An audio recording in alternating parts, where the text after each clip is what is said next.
Muy buenas noches a todos nuestros amigos que siguen nuestro programa en Tres Puntos cada día, cada noche, llevándole a ustedes nuestras informaciones.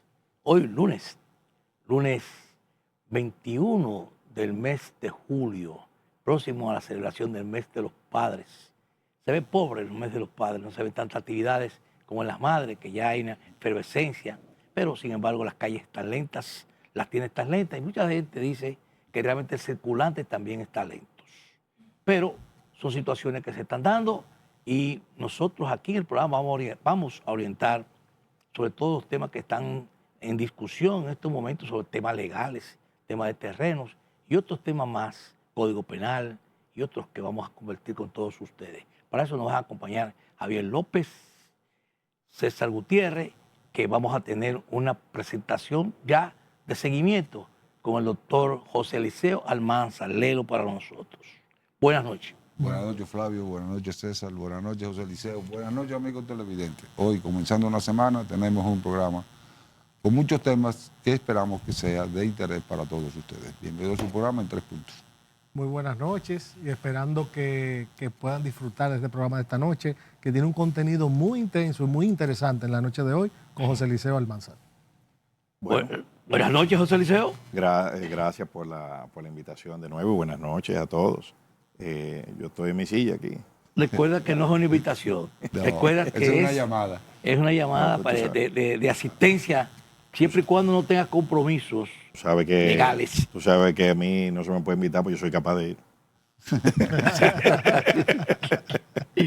José Eliseo, hay un tema de últimos minutos donde realmente el presidente de la República, en su semanal de los lunes, que ha venido un tema haciendo muchos ruidos, que es el tema de el jardín botánico.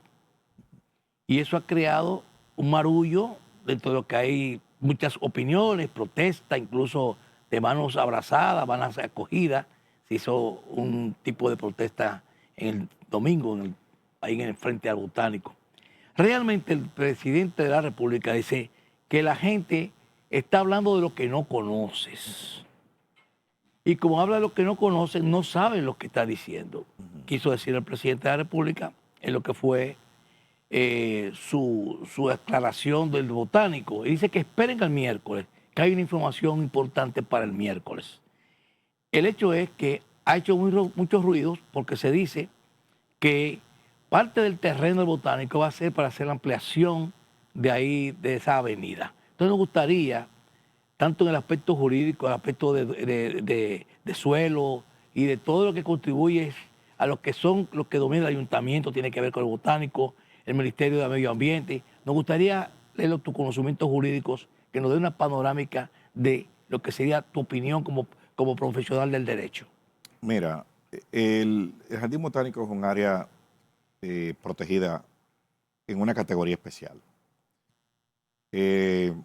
Nosotros tenemos una ley de área protegida, una ley de área protegida que crea el Sistema Nacional de Áreas Protegidas.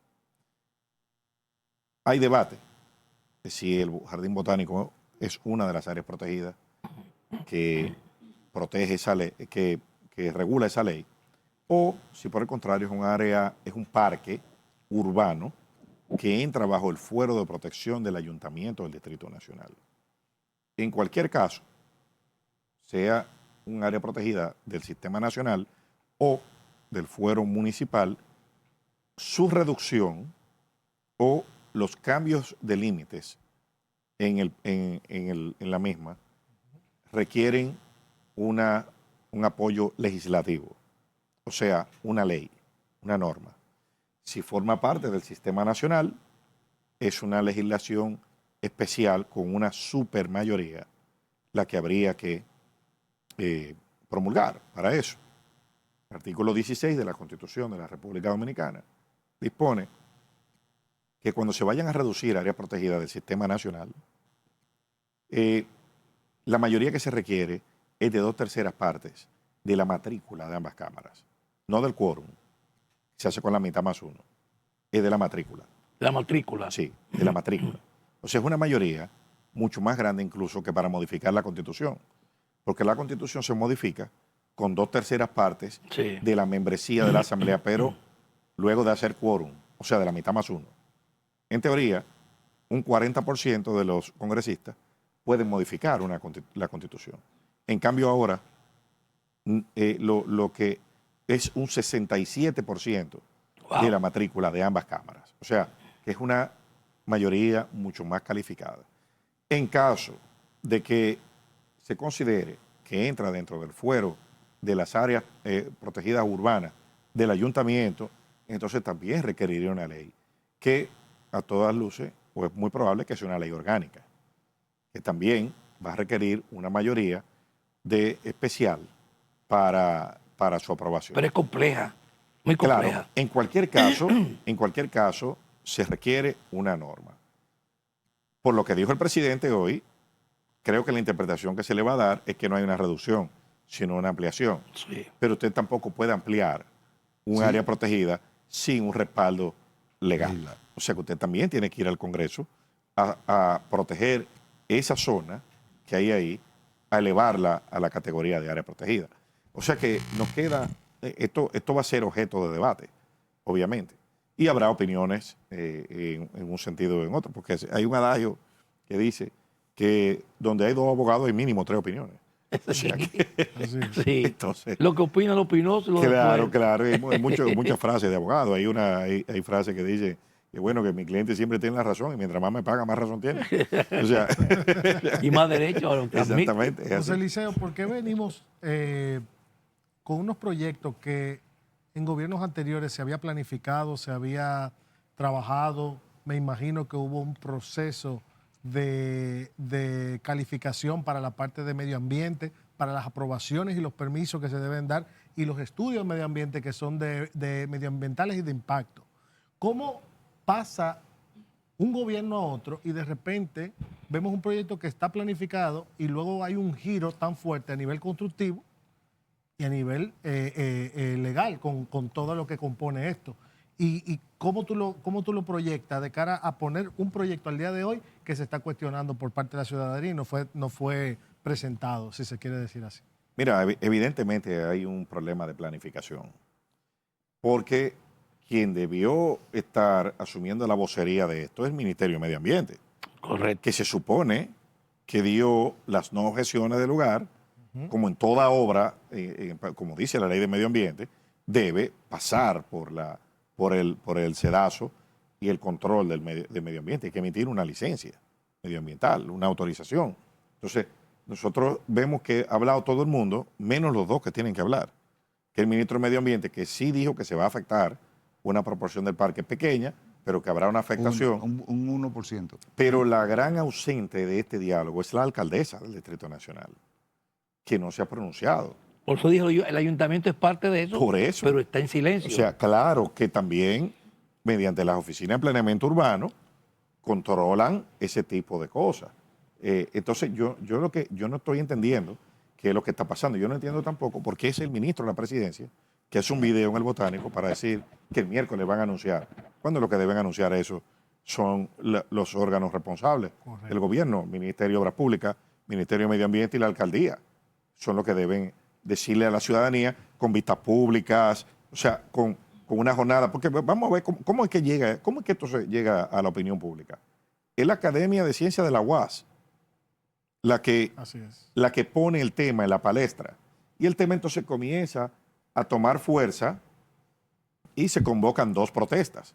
Una que se dio el viernes pasado y otra que se dio el domingo. El domingo. Entonces, la del viernes pasado le respondieron de una vez con el video de Paliza, para tratar de desactivar la protesta del domingo. Sí. Entonces, probablemente lo que dijo el presidente hoy, si lo dice el sábado, la protesta no se hace. ¿Entiendes? O sea, hay un problema de comunicación y de transparencia, porque todavía los residentes de esa zona están viendo cómo hay un movimiento de tierra frente al consulado, Ajá. más para adelante, pero ahí nadie sabe a ciencia cierta qué es lo que se va a hacer, ¿Cuál porque es el eso proyecto? no se ha explicado. Pero hay un detalle, José Eliseo. Hay que tener buena memoria y saber un poquito de historia. En República Dominicana, en el 2012, había un proyecto que era el Corredor Duarte. El Corredor Duarte tenía varias soluciones viales a nivel del Distrito Nacional y varias ciudades del interior, pero fundamentalmente en el Distrito Nacional. El proyecto, el Corredor Duarte te hablaba de la República de Colombia, perfectamente me acuerdo, te hablaba de Elizabeth Aguiar, te hablaba de la Charles de Gaulle con Carretera Mella, y eso fue diseñado, analizado y propuesto por el gobierno de turno de ese momento. Se supone que todos los permisos ambientales Estaban dados. estaban otorgados. Ahora, ¿por qué se está cambiando? Si ya hay incluso hasta de diseño, cuando tú haces un diseño, tú tienes que pagar el diseño, hacer los estudios de suelo y todo lo demás. ¿Por qué ahora se está hablando de un proyecto totalmente nuevo, prácticamente secreto, que nadie Pero conoce? no te vayas más lejos. Pero eso lo va a contestar José Eliseo Sí. después que bajemos de la pausa para que tenga todo el tiempo de Claro. contestarle a Javier. Vamos arriba. Llegó el momento de brindar. Y vamos a brindar con un sabroso jugo de manzana de Rica, donde chocamos las copas en señal de que sí estamos bebiendo la calidad. Y siempre con nuestros compañeros invitados de calidad que representan estos jugos, que son una calidad invariable, siempre con el mismo sabor y color para todos ustedes, con una garantía del sello Rica. Salud. Salud. Adelante, Javier. Me preguntabas sobre las autorizaciones No, y del Corredor Duarte. y del Corredor Duarte. Bueno, lo que pasa es que, obviamente, eso obedece a un plan. Cada administración tiene su librito. Ujú. Este gobierno llegó y ha encontrado, se ha enfocado en otras cosas. El fuerte de esta administración no es la construcción, definitivamente. No. O sea, estamos viendo, por ejemplo, que tú tienes obras que estaban con un porcentaje de ejecución importante que no ha sido terminada. Por ejemplo, la carretera Barahona-Enriquillo, la carretera de la costa. Eso no ha habido forma que lo terminen. En La ninguna. circunvalación de Baní. La entrada de Samaná, que son 2 o 3 kilómetros. El 9 de la autopista Duarte. No, o sea, no hay forma de que lo terminen. Y así podemos enumerar todo un rosario de obras. Y ni hablar de la construcción de escuelas. O sea, este gobierno no construye. Se enfoca en gasto corriente. Y eso formaba parte de un plan de obras viales que, por lo que te acabo de explicar, fue dejado de lado, fue modificado. Las obras que se están haciendo, que era parte de ese conjunto vial, pues han sufrido cambios en los diseños para reducir el costo. Entonces, eso se inscribe dentro de esa línea, ¿no? De esa línea de gobierno. Pero, por ejemplo, lo que preocupa aquí es la opacidad con la que esto se ha manejado. Lo que preocupa es que, por ejemplo, el periodista Geraldino González pidió los planos y pidió las autorizaciones de medio ambiente. Y ¿Cómo? la respuesta ha sido la callada. No se la han dado. Hoy vimos también cómo el ministro de Deportes se entera, dice él, porque esto es gravísimo, Sí, el ministro claro. de Deportes se entere por la prensa que están devastando el Centro Olímpico y el Parque, Y el del, Parque Este, del Este. y que entonces él diga que bueno, que yo lo vi en la prensa, pero los responsables de eso son los del Ministerio de la Vivienda. O sea, yo me enteré. Pero había 2 patanas cargadas de troncos, No, de él no árboles. la vio. No la Él vio. no vio lo que están haciendo frente a su despacho. Ahí es que voy. O sea, él no lo vio. El Ministerio de Deportes Claro. queda en el Centro Olímpico. Por eso él dice que no sabe. Que fue, bueno, que pidieron permiso para ampliar un play de pelota que hay ahí, para adecuarlo para los Juegos Panamericanos, Centroamericanos, perdón, y del Caribe, que son el año que viene aquí, Ajá. y que entonces había que devastar todo eso, y que en el Pero Parque del Este... Ahí hay óyeme, un desmonte abusivo. bueno, Porque el desmonte de árboles que se talaron ahí es abusivo. Pero, Esos Flavio, árboles se sembraron Flavio, él dijo que no sabía, que él Que se no enteró sabía, por yo- la prensa. yo vi información que no se preocupó sabía. por eso, Sí. un momento, de forestar el Olímpico porque estaba devastado. Porque tú Totalmente. tú puedes decir como ministro, no, es que eso forma parte de un proyecto de ampliación, esos árboles van a ser sustituidos. Vamos a hacer. Exactamente. pero no que tú te enteraste por la prensa y que no fuiste tú, que fue el Ministerio de la Vivienda. O sea, es una respuesta desafortunada totalmente, que refleja un nivel de desconexión con la realidad. El presidente de la República dejó dicho que realmente lo que está hablando la oposición para buscar el tema político, temas de publicitario y de populismo, es que el plano que tenía, que fue la oposición que dejó el plano hecho de lo que sería la ampliación, y está hablando en base a la ampliación que ellos mismos dejaron, que eso no tiene que ver, nunca eso se planteó, dice el presidente de la República en la tarde de hoy. Sí, el presidente dice que ese foro, que la semanal, no es un foro para politizarlo, pero quien precisamente introduce esos temas y le da ese giro es el presidente de la República. O sea, porque ahí una de las reglas es que eso no es para politiquear ahí. Mira, el hecho es que yo te voy a decir la verdad, como yo veo los asuntos en discusión. Por ejemplo, a veces los ambientalistas son muy radicales. Y yo creo en el desarrollo. Yo creo que realmente lo que está ocurriendo en esa avenida, la República de Colombia y toda esa zona norte, hacia todo lo que son esas construcciones, es caótico. Hay que buscar una solución de la forma que sea. Quizás no sea con la destrucción de los terrenos del botánico. Puede haber una alternativa que tenga solución viable y que no estemos haciendo tanto escándalo, tanto alboroto. Lo que sí que hay que buscar una solución, porque se ha hecho unas construcciones a de medidas sin ningún tipo de una planificación adecuada, y esa zona se ha convertido en un terror en todos los sentidos. Entonces hay que buscar una solución, de la forma que sea, ya sea por túneles, por lo que sea, pero hay que buscar una solución, porque por ahí no se puede transitar. Es así. César vivía cerca de ahí y a veces uno no podía ni siquiera visitarlo. Entonces, es una realidad. Ahora, cuando digo los ambientalistas, yo creo en el desarrollo. Yo creo que hay que explotar las minas. Las minas no pueden quedarse un botín guardado debajo de la tierra. Y los ambientalistas quieren con eso hacer su trabajo, hacer su publicidad en base a situaciones que hablan por el medio ambiente, pero el desarrollo no puede detenerse. Entonces yo creo en eso. Ahora, si hay corte de árbol que se sustituye, tal como tú dices, pero no realmente que se pueda hacer una crítica tajante para buscar publicidad o defender el medio ambiente de una forma radical. O sea, estoy de acuerdo con que si hay que abrir, que se abra. No, pero yo pienso lo mismo, pero si esto se maneja bien, claro, probablemente la posición de la ciudadanía hubiese sido otra. Sí. El problema es que a esta administración le gusta dar los palos acechados. Lo digo por la reforma fiscal, lo digo por muchísimas otras cosas que han querido como meter por debajo de la puerta, y ya la gente, lamentablemente, está pendiente y reacciona, pues se siente timada. Entonces, ese es el problema. Eso se pudo haber manejado de otra manera. Tú, como gobierno, no puedes dejar que sea otro que te ponga los temas, porque tú gastas 9.000 millones de pesos en publicidad. Se supone que para trazar la agenda. O sea, la agenda de los temas que se están hablando aquí la tienes que poner tú. Tú no puedes esperar que te la ponga otro y salir entonces a la riposta, como salen a cada rato. Entonces, eso es un fallo estratégico. Eso se pudo haber manejado mejor. Pero cuando tú sales a responder y a la vez le tienes tanto miedo a las protestas, porque, señores, busquen los últimos 6 meses aquí. Todas las decisiones trascendentales que aquí se han tomado ha sido por miedo a una protesta.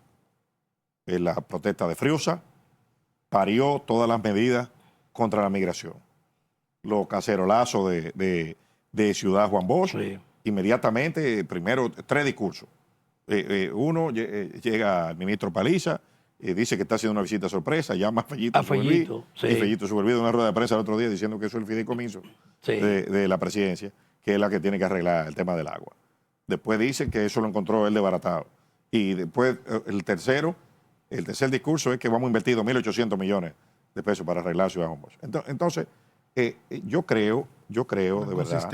Una inconsistencia. Claro, es una falta de visión estratégica lo que hay. Tú no puedes salir a apagar fuego y mostrar tanto miedo a las protestas, porque no vas a gobernar. O sea, si aquí se comienza a discutir ahora buscando soluciones para que no protesten, no van a hacer la avenida. No la van a hacer. No la van a hacer. Eso es verdad. O sea, eso... Se queda parada y se pierde. Claro, además de que hay lentitud en la ejecución de las obras, falta de pago, problemas. Además de eso, ahora, entonces tú tienes un rechazo ciudadano que tú quieres gobernar para quedar bien. Entonces, yo creo que, incluso yo hice un comentario en otro programa. Y yo decía que la gente que no se preocupe, que eso no lo va a terminar. Si eso lleva una excavación de un túnel de 2 o 3 kilómetros, eso no lo terminan en estos 4 años. Pero si no han podido terminar el 9, que son 2 kilómetros o 3, si no se ha podido terminar muchísimas obras que hay en el resto del país, mucho menos van a terminar una cosa donde hay que excavar en medio de la ciudad. José Liceo, ¿por qué en este milenio se sigue dando la situación que la planificación estratégica urbana que se hace no se cumple? Se le da 1 millón de metros de terreno a un desarrollador, a un constructor, pero no hay una solución pensada o por qué viene después de. O sea, uno de los problemas que estamos teniendo en el país es eso. ¿A qué se debe? ¿Qué instrumentación se debe poner a nivel legal y jurídico para que eso funcione? Porque aquí cualquiera te construye en un espacio y luego se dan las viabilidades y las utilidades de ese espacio, cuando debe ser lo contrario, un país se planifica. ¿A qué se debe que todavía en pleno siglo XXI, 2020, 2025, estemos en eso? Bueno, nosotros hemos crecido de forma desorganizada. Teníamos muchos problemas normativos, conflictos de competencia, instituciones que estaban justapuestas, que tenían las dos la misma función, pero entonces nadie tenía la responsabilidad. Y prácticamente todos los problemas que nosotros tenemos en el ámbito urbano son fruto, consecuencia de ese tema. Por ejemplo, el tránsito. El tránsito, aquí había 3 instituciones que tenían que ver con el tránsito. Obra pública, los ayuntamientos, el Intran, y todavía OTT, la ONSA, todo el mundo haciendo lo que entendía. Entonces, es un problema de concepción del Estado, es un problema de mentalidad que tenemos nosotros, y de pequeños cacicazgos que nadie quiere soltar. Nadie quiere soltar las nóminas, nadie quiere soltar el poder discrecional. Entonces, yo creo que ahí es que radica todo también el dominicano tiene un asunto que entiende que el derecho de propiedad no tiene límites. O sea, yo tengo este solar y aquí yo hago lo que me da la gana. Sí. No lo que dice el ayuntamiento, es lo que yo quiero. Esto es mío, la palabra. Compro una casa, yo le hago, bueno, se me casó un hijo, le hago un piso, se me casó otro, le hago otro. ¿Entiendes? Entonces, ¿No será esa situación que se está planteando y la que plantea César? ¿No será que República Dominicana, el desarrollo inmobiliario explotó cuando no había una ley de reordenamiento territorial? Claro, totalmente de acuerdo. Entonces, por ejemplo, para ahí voy. Tú tienes desde la República de Colombia hasta el 13, que es donde muere y que se convierte en la 27, tú tienes ahí muchas casas que se construyeron sin un reordenamiento territorial. Grandes compañías constructoras que por ahí viven mucha gente y muchas viviendas. Entonces, no fue por falta de eso. Mira, yo creo que sí, porque ¿cuáles son las grandes eras de expansión que vive esta ciudad? Primero, a la muerte de Trujillo, los 12 años del presidente Balaguer. Ahí viene una gran expansión urbana. La ciudad crece y se desarrolla, se urbaniza. Horizontalmente. Horizontalmente, con terrenos que eran fincas. Se urbanizan. Ahí está el ensanche de la Fe, está, bueno, muchísimos sectores. Y después otros el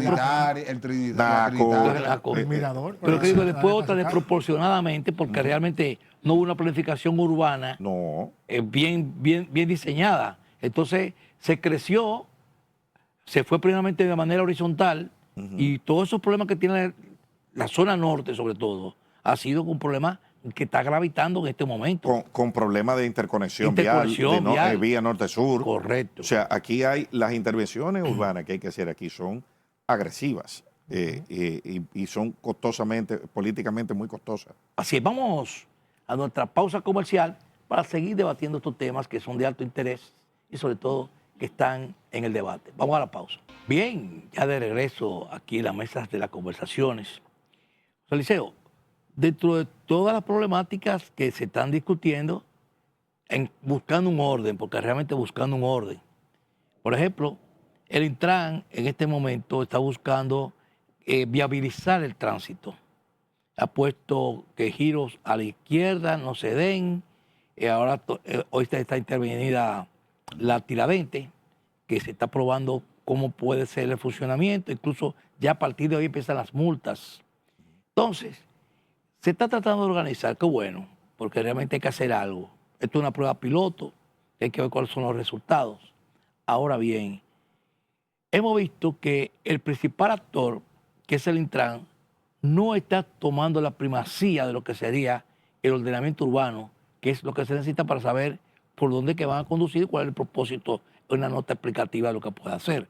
Sin embargo, no vemos a la institución rectora haciendo ningún tipo de señalamiento, de dirección de nada.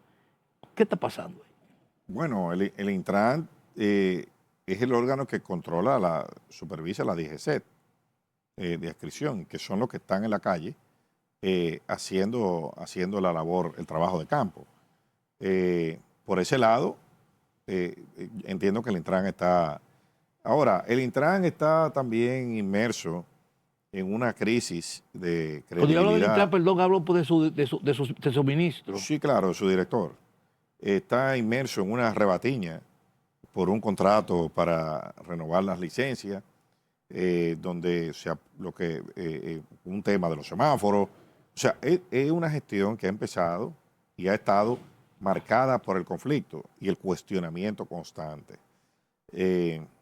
Esta mañana, el comunicador Julio Martínez Pozo leyó unas asignaciones de una contratación de unas oficinas de abogados, que es un tema escandaloso realmente. Es sumas millonarias, 25 millones de pesos, contratando oficinas de abogados, que no se sabe claramente qué es lo que están haciendo, que coincide con unas querellas que he estado poniendo por un supuesto intento de soborno. Entonces, ahí el tiempo se ha ido, en esa rebatiña de que sí, que yo quiero quitar este contrato, que le quiero dar esto a aquel. Y una casa de Miami, y una cosa. Exactamente. Entonces, cuando una institución que tiene funciones tan delicadas, que trae a una persona a dirigirla que nunca en su vida ha trabajado con tránsito, como es el ingeniero Morrison, que a su vez sustituye a otra persona que en su vida tampoco había trabajado con tránsito. Pero era sindicalista. No. Entre ellos dos era un militar, apellido Rijo. Sí, el que estaba ahí, claro. Que controlaba el 911, sí, el Sistema Nacional de Emergencia. Entonces, esa persona tenía dos funciones.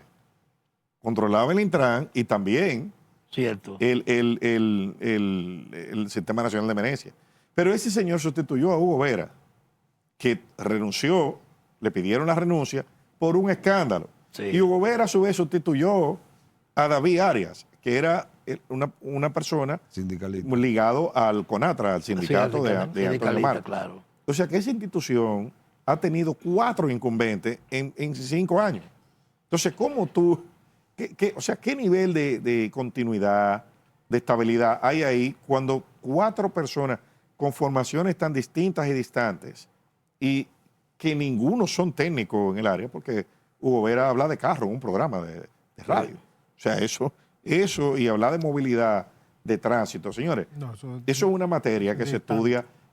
Hay doctores en movilidad, gente con PhD en movilidad urbana. O sea, eso se estudia, eso es ciencia pura, lo que hay ahí. Entonces tú traes una persona que habla de carro, compra este mejor, aquel consume menos. ¿Tú entiendes?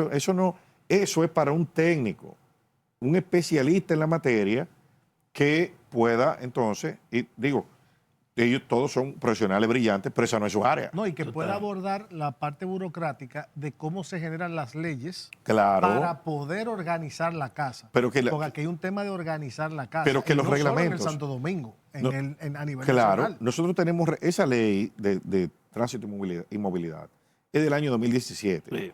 Y todavía faltan reglamentos por promulgar. Más de 60. 8 años. Más de 60. En 8 años aquí no se han podido promulgar reglamentos, entre ellos el de la revista. Nosotros correcto, tenemos sí. más de 10 años sin revista en este país. Ahora, Cierto. pero también no será, porque nosotros tuvimos aquí la semana pasada a un municipalista, Waldi Taveras. Él dice que toda la gestión del Gran Santo Domingo recae en la sala capitular, de acuerdo a las leyes y a la Constitución de la República. Que todas las leyes, o todas las disposiciones que está tomando el Intran, independientemente de cuál fuese, no tienen calidad jurídica para aplicarse. Jurídica. Sin embargo, se están aplicando. A la buena o a la mala se están aplicando. Eso no es una falta de institucionalidad.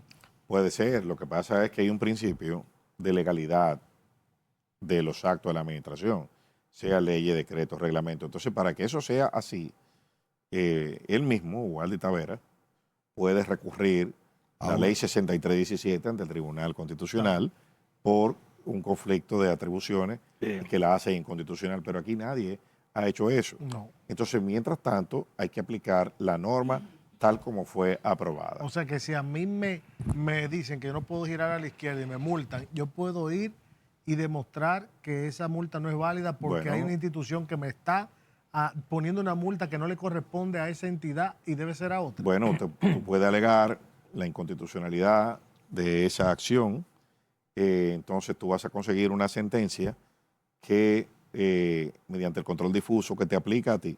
O sea, mira, en este caso de César Gutiérrez, esa multa no procede porque es inconstitucional. Ahora bien, para que sea erga omnes, o sea, sea inconstitucional para todo el mundo, hay que ir al Tribunal Constitucional en una acción directa de inconstitucionalidad contra la norma, no contra la acción de ponerte la multa, sino contra la norma que la origina. Que la norma, entonces, quien la sustenta es...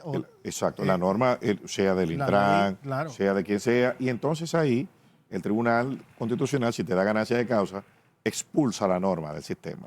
Dice, mire, esa norma no se aplica, no existe porque es contraria a la Constitución. Ese es un tipo de sentencia. Hay sentencias que son exhortativas. Dice, mire, como está esa norma, yo te exhorto a que produzcas otra que sea conforme a la Constitución. Pero, hay sentencias aditivas que te dicen, no, mire, donde se lee esto, como esa lectura es inconstitucional, hay que leerlo de esta forma para que sea conforme. pero hay un detalle, José Liceo. Ajá. Tú tienes que el Tribunal Constitucional evacuó una sentencia sobre las candidaturas independientes y los partidos políticos representados en el Congreso y en la Cámara de Diputados dijeron que ellos no van a aplicar esa norma, esa sentencia. Bueno, lo que pasa es que no la metieron. Ahí hay un tema, es un vicio en la Constitución que hay. Porque no hay, o sea, al que desacata una sentencia, un vacío. Claro, vacío, claro, porque hay un pleito, una tirantez entre el poder legislativo y el poder y el Tribunal Constitucional. El Tribunal Constitucional, por su ley orgánica aquí, puede dictar sentencias aditivas. ¿Qué sentencias son esas? Son sentencias que cambian textos en una ley para que se lea conforme a la Constitución. Pero hay sentencias que son exhortativas, donde le dice al legislador, mira, esa norma es inconstitucional y yo te doy 2 años para que elegirle. Pero no dice qué pasa si no se legisla. Y aquí hay, creo que veía en Diario Libre hoy, creo que son 17 leyes o 7 sentencias que mandan al Poder Legislativo a legislar sobre distintas materias, le otorga plazo y no se cumplen. Por ejemplo, miren, aquí hay una legislación importantísima, que es el Código Procesal Penal. En diciembre del año pasado, en noviembre, por ahí, final del año pasado, el Tribunal Constitucional emitió una sentencia que anula alrededor de 80 artículos del Código Procesal Penal, porque fueron aprobados mediante la Ley 1015, que fue declarada inconstitucional porque no siguió los procedimientos, por vicio en el procedimiento. Y le dio al Poder Legislativo 1 año para que legisle. Tiene 10. No. ¿Caducó? No, todavía. Ya tiene, esta legislatura se va a terminar y de eso ni siquiera se está hablando. Entonces, ahora, si no legisla, Exacto, Se cae. se cae. No, se cae, no. Volvemos a la ley que esa ley modificó. Ok, Volvemos retornas. volvemos a la ley del año 2002. Ok. O sea que ¿Entiendes? Al Código Procesal Penal del año 2002.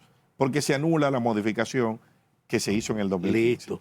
El sociólogo don Cándido Mercedes, amigo nuestro, miembro de Participación Ciudadana, profesor universitario, dice que la sentencia parida por el Tribunal Constitucional en República Dominicana, eso, un candidato independiente, no estamos preparados para eso. Y aquí eso no va a pasar porque no estamos preparados, ni tenemos cultura para tener un candidato independiente. De los 7 países que lo han aplicado, todos han fracasado. Entonces, se entiende que esa candidatura, incluso hay problemas de legislación, si le correspondía al Congreso o le correspondía al Tribunal Constitucional haber dado a conocer una sentencia de esa naturaleza. Precisamente, ese es el conflicto entre Correcto. las dos instituciones. Ahora, la sentencia, obviamente, las sentencias no son perfectas. ¿Qué se le puede cuestionar a esa sentencia?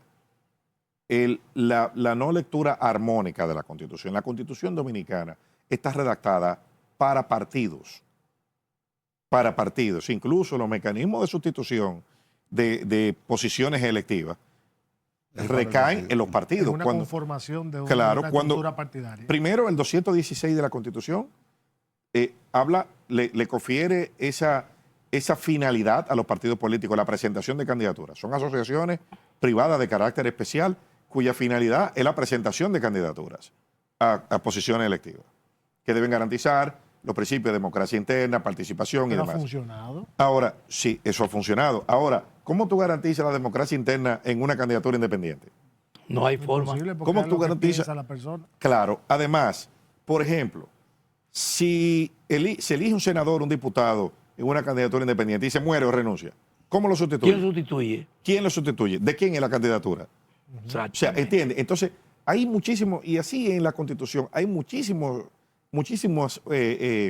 situaciones que se pueden presentar porque la Constitución está redactada pensando en que los partidos son los que llevan a los La candidatos. representación. Incluso aquí hubo una sentencia en el año 2013, me parece que fue, que es el caso Castañeda Goodman versus México, de la Corte Interamericana de Derechos Humanos, para precisamente estableciendo los requisitos. Dice, miren, puede haber candidato independiente, porque si los partidos pueden traer gente que no son miembros y darle candidatura, asimismo puede haber candidatura fuera del partido. Ahora, tienen que cumplir los mismos requisitos que los partidos.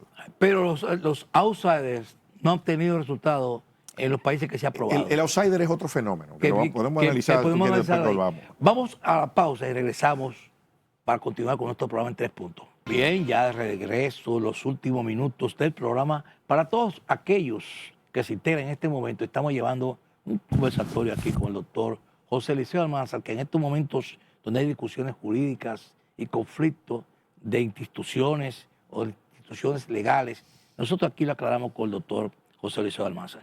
Hablamos de los outsiders antes de irnos a la pausa. Mira, el outsider es un fenómeno distinto al del candidato independiente. Usualmente el outsider entra a un partido político y se vale de esa plataforma y gobierna. Eso es, por ejemplo, en Estados Unidos Trump es un outsider. Trump no es un político tradicional. No. Era miembro del Partido Republicano y entonces, pues, se alzó con la candidatura. Bukele también, Noboa, o sea, todos esos, Milei en Argentina, o sea, se valen de estructuras partidarias, pero Boric en Chile Sí. se montan en una Estructura. en una estructura y participan de conformidad con las reglas del sistema. Eso es otra cosa. Lo que pasa es que el votante, señores, a los pueblos se le atribuyen cualidades que los pueblos no tienen. O sea, el voto es emoción pura. El voto no se razona. Por eso ganan los candidatos que emocionan. Y ustedes vieron en el proceso recién transcurrido aquí, que aquí no hubo grandes sobresaltos, ni cuando ganó el partido de gobierno su reelección, porque todo el mundo sabía ya que iba a ganar. pero tampoco la oposición buscó un candidato o pudo articular una emoción, un sentimiento que hiciera que la gente depositara su voto. Y hubo gente que fue la mayoría, un 55%, que ni siquiera se motivó a participar. ¿Entiendes? Entonces, ¿qué sucede? El outsider es un individuo que despierta esas emociones, motiva a participar con un discurso usualmente virulento, un discurso explosivo, antisistema.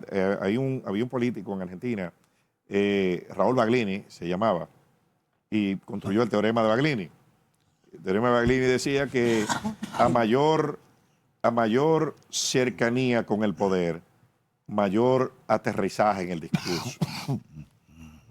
La distancia con el poder es inversamente proporcional a la responsabilidad en el discurso. O sea, el que cree que no, el que no se ve gobernando, habla de todo cuando está en la oposición. Fíjense el tipo de oposición que se hace hoy en día aquí y el tipo de oposición que se hacía antes de 2020. O sea, quien está haciendo oposición ahora es gente que estuvo en el gobierno, que sabe cómo es que se hacen las cosas, qué decir y qué no, y los que están hoy en el gobierno nunca habían gobernado. Y por eso hablaban como hablaban. Y por eso ahora, cada vez que hay un problema fuerte, recurren a culpar, a mencionar el pasado. O sea, no mire para atrás, pero yo vivo mirando para atrás. Sí, así es. Es así. José Liceo, una pregunta, hablando de los outsiders y todo. La entrada de un Twitter que hizo Gonzalo Castillo la semana pasada, que causó mucho revuelo, mucho de qué hablar. ¿Qué puedo decir sobre eso? ¿Cómo esto ha afectado o ha incidido en el panorama político actual, en las posiciones que se encuentra cada aspirante en este momento? Mira, Gonzalo Castillo es un político atípico. Yo diría que él es todo menos político. Ese no es su fuerte. No, Hipólito es un político. Es correcto. Porque él decía que era típico. Sí. Pero Gonzalo, por ejemplo, de una cosa inexplicable, que después de haber obtenido un 38% del voto del electorado, haya desaparecido prácticamente y se haya retirado de la política, incluso hasta de la vida partidaria en el PLD. El hombre salió, además de que enfrentó un proceso judicial. Quizá él pensó que si hacía eso iba a tener más indulgencia y lo iban a, como dicen los tigres, a chancear. Sí. Pero ahora aparece. Obviamente, Gonzalo es un tipo que genera simpatía. Sí. Porque al ver cómo ha sido el desempeño de este gobierno, en el área que precisamente le tocó dirigir a Gonzalo, que eran las construcciones, y la dominó. Que la dominó también, la gente comienza ya a hacer comparaciones, a decir, mira, pero este era mejor, mira, pero él no era él no era tan bruto como decíamos, él no era, ¿entiendes? La gente... No, dice, el éxito era llegar de Bonao a Santiago. Claro, porque la verdad es que él no fue su momento para aspirar. Ahora el escenario es otro. A mí no me parece que él tenga un proyecto serio político y que haya chance para que él entre. Probablemente él sí, si participa, puede mejorar la situación del PLD.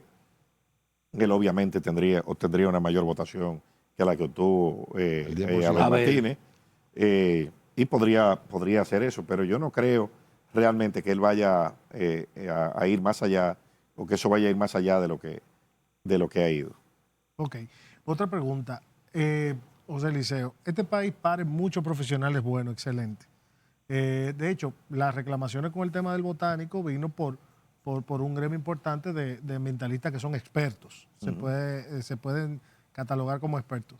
¿Por qué aquí, en este país, que gastamos tanto dinero en el MESID, preparando gente inclusive, no cogemos a esas personas que son de áreas profesionales para soportar las instituciones como el Intran, como Medio Ambiente, como todas las que hemos mencionado hoy, para darle esa parte, ese cuerpo técnico que se necesita, habiendo tanta gente que puede asumir eso con entereza y con mucha profesionalidad?